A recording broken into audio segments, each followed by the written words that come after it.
कक्षा 11 मैथमेटिक्स। छात्रों, ये हमारी वीडियो नंबर 9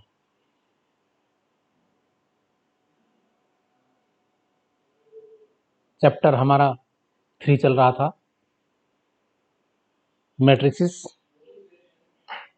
आज हम पढ़ते हैं आव्यूह का परिवर्त, ट्रांसपोज ऑफ ए मैट्रिक्स क्या होगा। बहुत इजी है।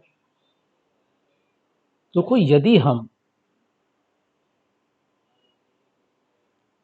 एक ही पंक्तियों तथा स्तंभों का परस्पर विनिमय करने से प्राप्त होने वाला आव्यूह ए का परिवर्त यानी ट्रांसपोज कहलाता है। ए के परिवर्त को हम ए डैश या तो डैश लगा देंगे या ऊपर ए टी से निरूपित करते हैं। समझे, यदि हम रो को कॉलम बना दें या ऐसा करें कॉलम को रो बना, तो जो हमारे पास मैट्रिक्स रिजल्ट रूप में आएगा वह पहले का परिवर्त आव्यूह कहलाएगा, ट्रांसपोज ऑफ ए मैट्रिक्स कहलाएगा, जिसे हम ए डैश या ए टी से निरूपित करते हैं। बहुत आसान है, देखो समझने की कोशिश करें। हमारे पास ये मैट्रिक्स है और ये 3x2 है। तो देखो, हमारे पास इसमें 3 रो है, ये 2 3 रो, इन्हें कॉलम बना दें, यानी 3 5 को हम कॉलम बना दिया। देखो 3 5 हमारे यहाँ रो है, हमने इसे कॉलम लिख दिया। इस रो को कॉलम बना दिया और इस रो को कॉलम, या तो ऐसे बोल ले या हम कहें कॉलम को रो बना दें, यानी ये हमारे पास कॉलम है, इस कॉलम को रो बना दें। 3√3 देखो भैया, रो बना दें।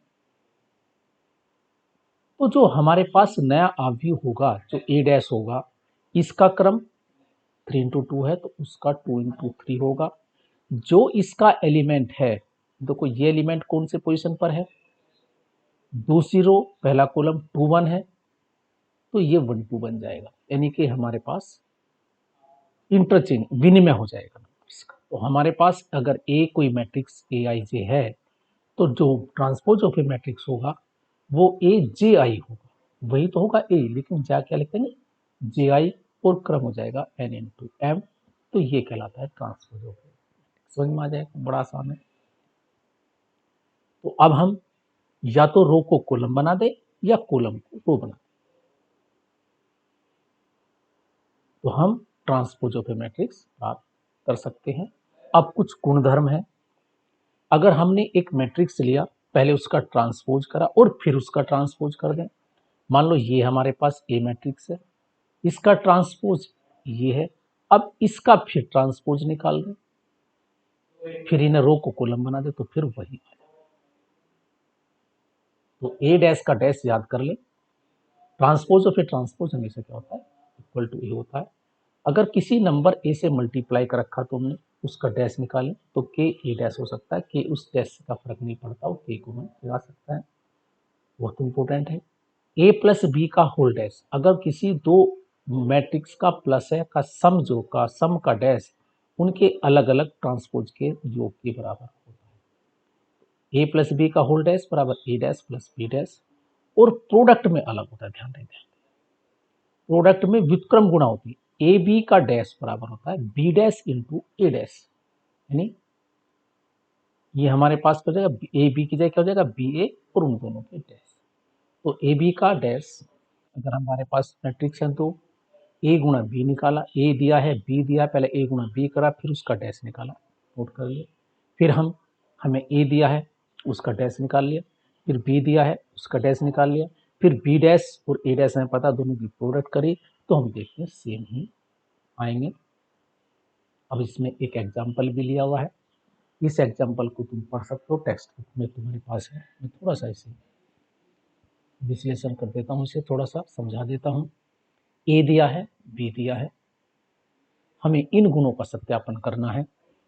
ए डैश का dash is equal to A plus B का डैश है, और ये कोई अचर, तो ए है ये बी है,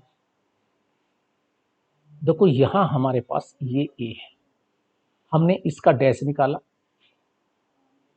इस रो को कॉलम बना दिया ये डैश। अब इसका फिर डैश निकाला, ए डैश का डैश, तो इस रो को फिर कॉलम बना दिया, तो हम देखते हैं ए ही। क्लियर हो गया। अगर किसी का ट्रांसपोज निकालने के बाद फिर वो एक नया मैट्रिक्स जो आया फिर उसका ट्रांसपोज निकाल देते तो हमारे पास वो इटसेल्फ आ जाता। देखो ये ए है, ये बी है, हमने दोनों का सम किया, ये आ गया। देखो पहले से पहला जोड़ दिया, 2 + 2 4, √2 - 1, 2 + 2 4, सम कर दिया। अब हम a + b का होल डैश निकालते हैं, इस रो को कॉलम बना दिया और इस रो को हमने कॉलम, तो ये हमारे पास a + b।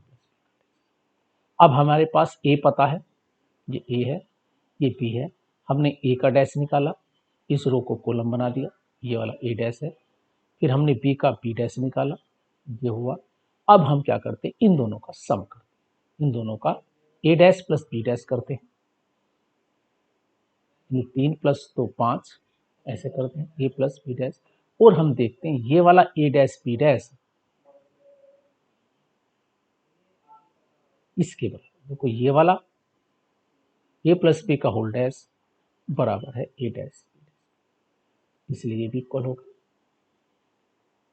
अब हमने क्या लिया, बी मैट्रिक्स पता है, हमने के नंबर ले लिया एक, ये हमारे पास के भी लिखा, के से सभी में मल्टीप्लाई कर दी, फिर के बी का डैश निकाल दिया डैश ट्रांसपोज। और अब हम इनमें सब में से कॉमन, अगर हमें इसमें से कॉमन निकाल सकते, जैसे हम मल्टीप्लाई कर सकते हैं, देखो जैसे हमने इसे मल्टीप्लाई किया के से किया, तो ऐसे हम के बाहर भी तो निकाल सकते हैं, सभी एलिमेंट्स में से वो डिवाइड करके बाहर आ जाएगा। तो ये हमारे पास के सबसे फिर बाहर आ गया, तो के भी डैश के, ये भी हमारे पास हो गया। ये हमारा क्वेश्चन था। एक क्वेश्चन ये भी देखें ध्यान से, ऐसे हमारे पास एक्सरसाइज में भी है, मैं एग्जांपल इसलिए ले रहा हूँ क्योंकि मेरे पास सॉल्यूशन है, वीडियो छोटी बनती है, अगर मैं स्वयं लिखूंगा थोड़ा सा समय लगेगा, समझ में तो ज़्यादा आएगा, ये तो बात सही, लेकिन थोड़ा सा उसमें कुछ समस्याएं आती हैं, वीडियो अच्छी नहीं बन पाती।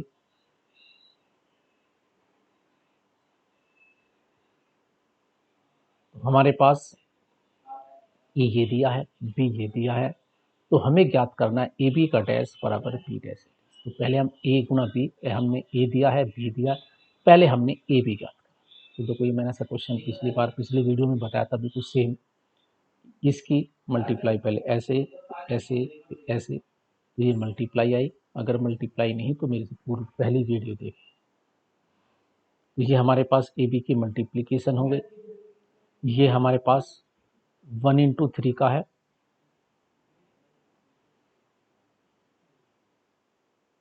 गलत हो गया, ये 3 × 1 का है, 3 रो और 1 कॉलम का है, इसमें 3 रो, ये 3 रो है, ए पहली रो, दूसरी रो